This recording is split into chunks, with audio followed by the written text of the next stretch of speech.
What is up, people? This is Robert Graves, and you're listening to Year of the Vet. That's right, hashtag Year of the Vet. Again, I'm Robert Graves, and you're joining me on my concept created by me, Robert Graves, a 10-year Marine Corps veteran turned life coach with the intention to spotlight and acknowledge veterans around the globe who are doing things to be considered, quote, above the norm of living an everyday life. The goal of this podcast, is to provide a fun and comfortable platform to honor those who have served, our vets, who've gone above and beyond just simple transition, and motivate those who feel lifeless to reach for something bigger and better in their lives. We as veterans have an obligation to our brothers and our sisters in arms who aren't doing so well and who are struggling mentally and physically and spiritually. And so our intention and my intention with this show is, it's not to gloat about where I am or where the guests that come on to the show are in their lives. No, but the intention with this show is to build and to lift up hopes and dreams and just eliminate the walls and the boundaries from all of your lives if you're feeling a little just cramped and lost in transition at this moment. When I mean by the term recognized, in the terms of what Year of the Vet is standing for and would like to reach, recognized just simply means that vets will be on the program to be a model of what is possible to those out there who don't understand the world of veterans and also who don't know the potential of the value of being a veteran. Because as I've walked through this life of transition and I've met, tens and dozens and hundreds of vets and, talked about the same old story. A lot of veterans believe that they're lower class citizens when they really should be treating themselves as royalty. So, finally, Year of the Vet's just here to showcase vets from all corners of the vocational world and as well as those with extraordinary hobbies and just fantastic stories, just something that's here to motivate others to be better people. And so, again, who am I? I'm Robert Graves, and why am I the one to make this podcast? Well, Year of the Vet's my baby. It started off as kind of a promotional tool for a book I wrote, How to Grow a Beard, a military transitional guide back into the civilian world. And How to Grow a Beard was my story of 6 years of transition. And the story is really dynamic. It's complex. It's very it's a story that a lot of people won't hold, but I've gone through so much in my story that a lot of people can tap into the story at some point here at point A or at point L, and they could empathize with me, and that means I can empathize with them, and that's kind of put me onto this path of being a transition coach. Here in Los Angeles, the term life coach is really big, but I don't consider myself a life coach. I just consider myself a person who likes to help people do things in their lives to create a better life for themselves. And so that's kind of where this book came from. 6 years of leaving the military directly and going straight into the same type of work that I was doing while I was serving. And at first it was good. It was something that was for me, and I was good at it, and I was being praised, and I was getting all these bonuses, and I was being paid up to par apparently as my peers that have been working there for a little more than 5 to 10 years. And so things seemed to be good. And, but I didn't want to be a wrench turner anymore. I had done 10 years of that. I was a technician, and I was ready for a better life in the managerial role. And those of you who've served, you guys know, like, after a point in your life, after a specific rank, after a title, maybe somebody's left and you got shoes to fill. Everybody who's stuck around long enough understands that they are capable of being a manager, even if they didn't think they were. Everybody has it in them. But me, I had it in me. I knew I had it in me. It was kind of my plan. I wanted to be a manager. I didn't want to be a wrench turner anymore. And after time went on, in this role of a technician for this company in the civilian life, I started seeing a lot of stuff that vets can relate to. The quantity over quality instead of the quality over quantity. The lack of human communication with instead of being able to go to somebody's table or their desk or their cube and ask a question and get an answer, you've got to put in, 14 emails and then wait 2 weeks. Stuff like that really starts to kind of wear on you. But not only that, being put into a position where you're kind of expected to do above and beyond the rest of them because you were a veteran or you are a veteran.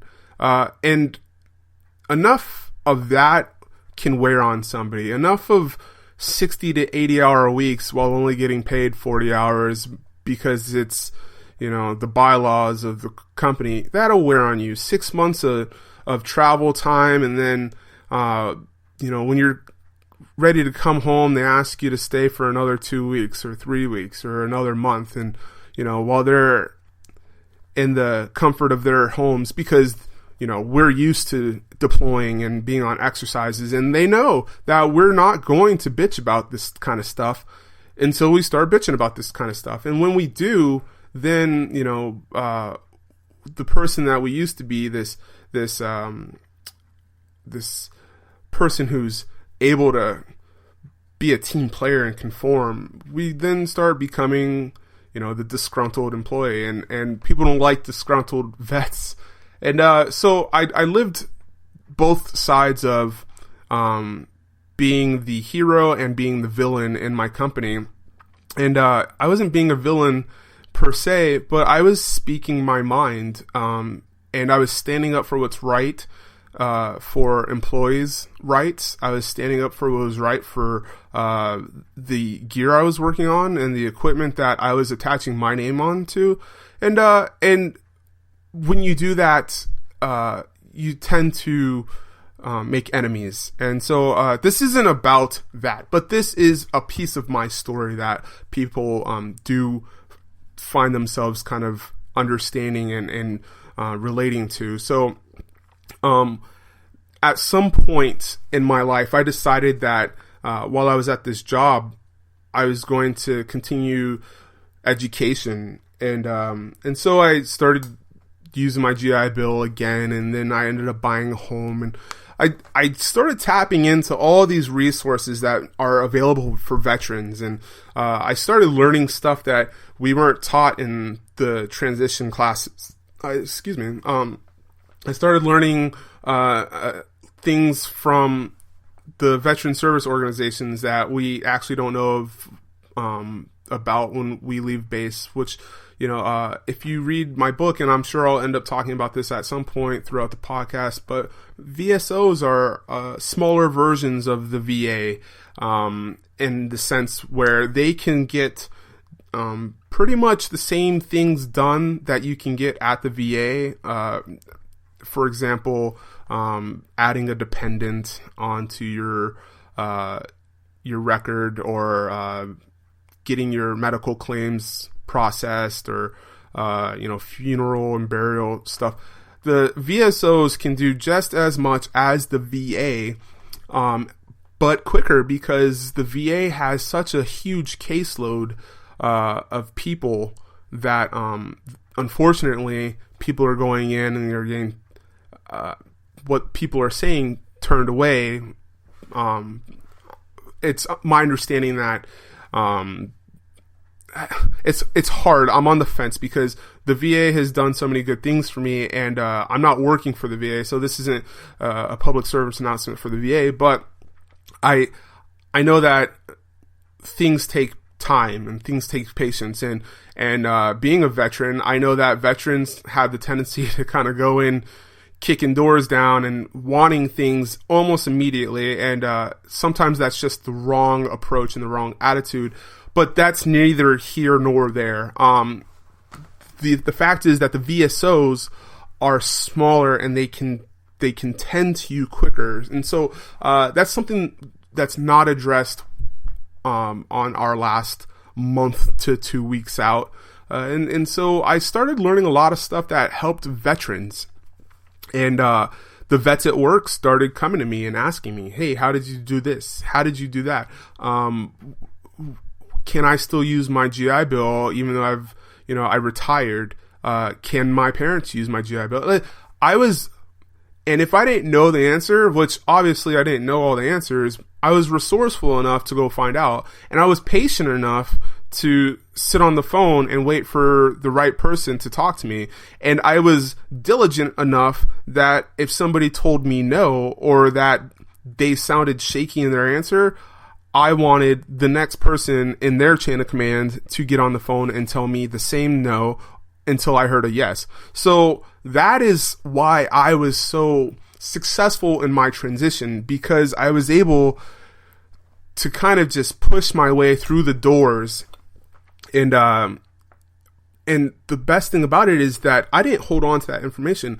I gave that information out so freely and so just wanting. I wanted to help people, and I wanted my fellow veterans to stand up and be elite. I wanted them to be on top, and I wanted them to be the managers, and I wanted them to have the houses and own and the education, and they served their time. And I believe that every vet on this earth that's ever gone through boot camp and put themselves into harm's way by serving their country deserves the benefits that are allotted to them. And so that is kind of why I broke out of the military contracting world, the government contracting world, the civilian contracting world. I just broke out of that, and I decided to do something more focused to people that I cared for and people that I trusted.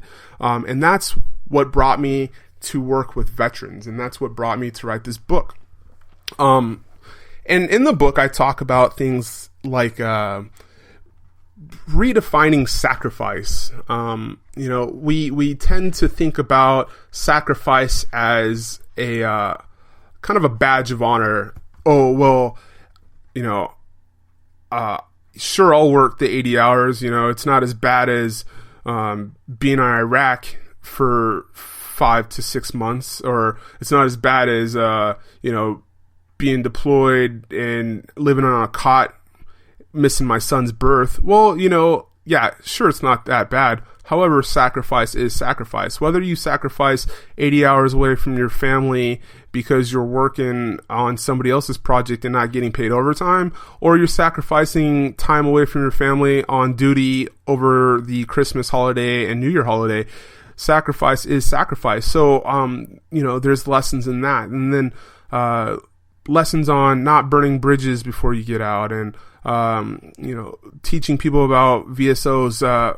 Primarily, a lot of people have questions on employment and how to use LinkedIn and write resumes. And so my knowledge base is vast. And if you have a question about it and you cannot find the answer, believe me, I'm going to do my due diligence to find the answer. And so that's kind of what I've taken into as my own, I don't want to say burden, but my own journey to learn, to learn, to succeed, and to teach other people how to succeed.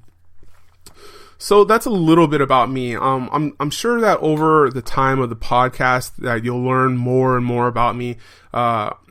something that will kind of hook you in is that I was found guilty in a general court-martial for the act of maiming. The story behind that is that a good friend of mine at the time was getting out of the Marine Corps, and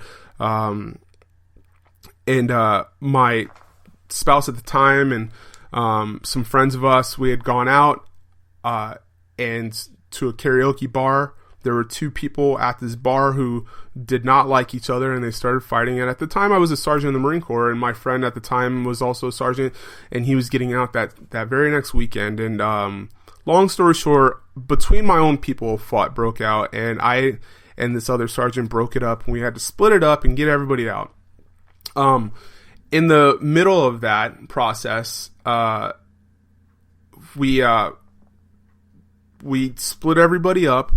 One group stayed near the street and tried to get them a taxi, and the two other individuals ended up going into the alley, and they were screaming, or one was screaming and one was listening. And so once we got that situated,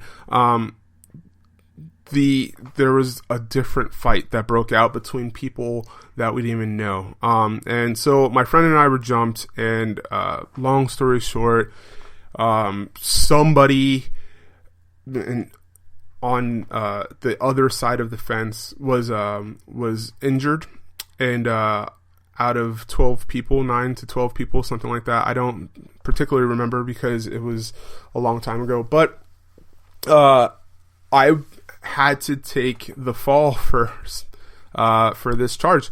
And as you're listening to it, it is documented. I know this is a lot of information for the first podcast, but it builds up to who I am, and that's why I'm telling it. And so there were actually a few different charges that were brought up against me, and then all but one were dropped because of the inaccuracy of the other party's stories. And I was there with my spouse, and they were claiming that they were stopping a rape, and there was no other individual out there. It was just a really confusing, disgusting reason to start a fight, and it shouldn't have happened. Long story short, I knew I didn't do anything. And I maintained my innocence, and I was offered NJP. And so if anybody listening to this doesn't know what NJP is, so non-judicial punishment is the military equivalent to a misdemeanor. Okay, so while you're serving in the military, you fall under the UCMJ, the Uniform Code of Military Justice, and that's our rules and regulations of what we can and cannot do. And so I was offered NJP. Now, at this point in my career, I had just put in my package for warrant officer, and I was just told I was selected for staff sergeant, which means that once you get to this a certain point in your career, you have to wait. You get selected, and then you get a number, and then you wait to get promoted. And so I had just been selected for staff sergeant, from what I had been told. And then, like I said, the warrant officer package went in. And what happens is, at this point, if an individual has an NJP on their record, they're, in my job particularly, they're kind of looked over and passed over, and then there is no more career for that individual. So I actually denied, or I rejected the NJP, and at the time when I was told that I had been offered the NJP, I was in Hawaii at Tripler, getting my knee looked at, because throughout the fight, the people had actually tore my knee ligaments by stomping all over my body and blah, blah, blah. So while in Tripler, my lawyer called, and he said that they offered me NJP with rank protection, meaning that sure, I would be NJP'd, but I would also be able to stay a sergeant. However, with that NJP on my record, on my clean record at that, I still would not be able to be promoted, and I'd still be in this position I am today, which is out of the military. And so I also rejected that offer, and I said to my lawyer that I wanted to be tried in a court-martial. In front of a jury of my peers, and because I believed that I did not do anything wrong, and I wanted the court to hear what happened. And to shorten the story up, the court did hear what happened, and the court heard from the plaintiff that he didn't know who he was fighting at the time. It was dark, and that a different gentleman with dark skin was holding him in a headlock and gouged his eyes out. And then he felt a bite on his ear. And then his friend, who testified just an hour later, maybe, also said he did not know who he was fighting that night, and that he remembers at some point he had somebody in a headlock and was gouging their eyes out. And to which the judge stopped that gentleman and said, "Did you bite somebody's ear?" And he said no. Therefore, I was found guilty for maiming. And so throughout that process, I appealed twice, and the appeal had been dropped or denied twice because when I was found guilty, I was looking at 7 years in the brig. Except for I didn't get any time in the brig. I was busted down 2 ranks and had some money held from me, and that was it. And they let me finish out my time in service. I was able to keep my my secret clearance. I picked rank back up. I busted down from sergeant to lance corporal, and then before I got out, I still made it back up to corporal. So my blues still have a blood stripe on them, and but the worst part about it is that I hit service time and limitations. And so that's essentially why I had to get out, because I did not hit a certain rank by a certain time. And so that was pretty unfortunate. When I got out, well, before I got out, I did the appeals process. It was denied because I had not served any time in the brig. And so because of that, I'm assuming that, and this is what I was told, that, the priority of my appeal was not a priority. So when I got out, they recommended that I go talk to my council person, and I did.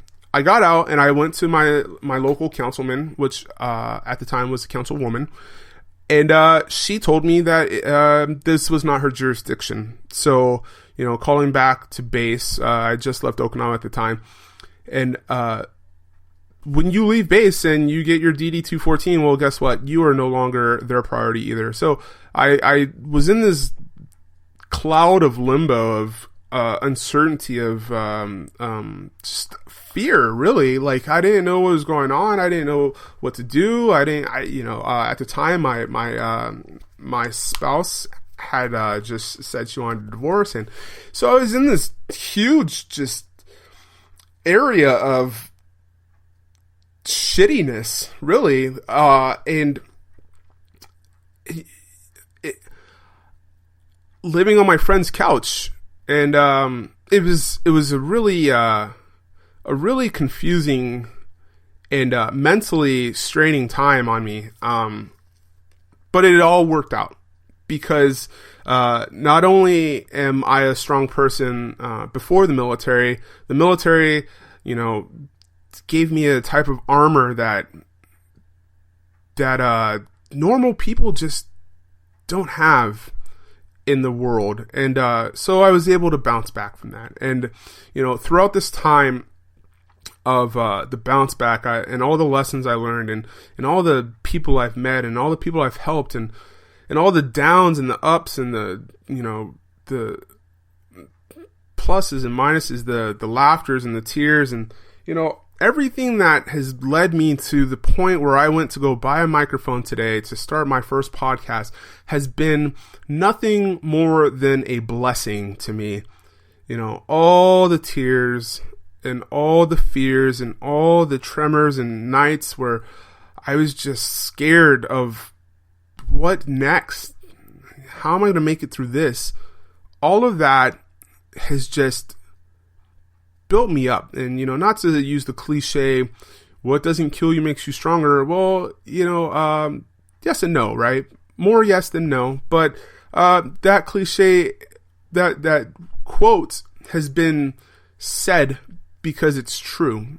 And so that's why I created this platform for people who have been so far into this deep, dark depression and this fear of what next, or, you know, the fear of where's this next paycheck coming from, or this fear of, you know, the VA won't help me. How am I going to get health care? Or my wife kicked me out, or, you know, my wife's taking my husband's taking my kids, or, you know, this fear of just pure uncertainty, not thinking that things are going to ever be okay. That is what this platform's for. So throughout the time of Year of the Vet, which I hope is a thing that goes on for years and years and years and years and years to come, throughout this time, all I ask is that you spread the word. Hashtag Year of the Vet. I'll be on Spreaker, that's SPREAKER, SoundCloud. I'm sure you can find it on my Facebook website for the book. That's How to Grow a Beard book. Twitter is how2 grow a beard. And then there's other, you know, platforms that I'll be reaching out to my audience and letting you guys know about after this. But really spread the word. But more than spreading the word, to listen, because this is out there now. People are going to be able to tap into this, whether it's tomorrow or 20 years from tomorrow. People are going to be able to tap into this. So what I really want are guests, people that you think very highly of for showing perseverance, for overcoming depression, for helping others out of their hardships, whether it's financial or emotional. But what I'm looking for is somebody who took their transition and looked it dead into the face of the eye and saw the eye whites of just failure, and said, no, I'm not going to fail. I'm not going to fail because I'm stronger than that. I know I can do it. And if I can't do it, I'm going to figure out a way that something in this world is going to go my way. I know everybody out there knows somebody like that. Everybody out there knows somebody like that. And so I'm looking for veterans and veteran family members. I'm looking for nonprofit owners. I'm looking for people who want their story to be heard, to motivate other people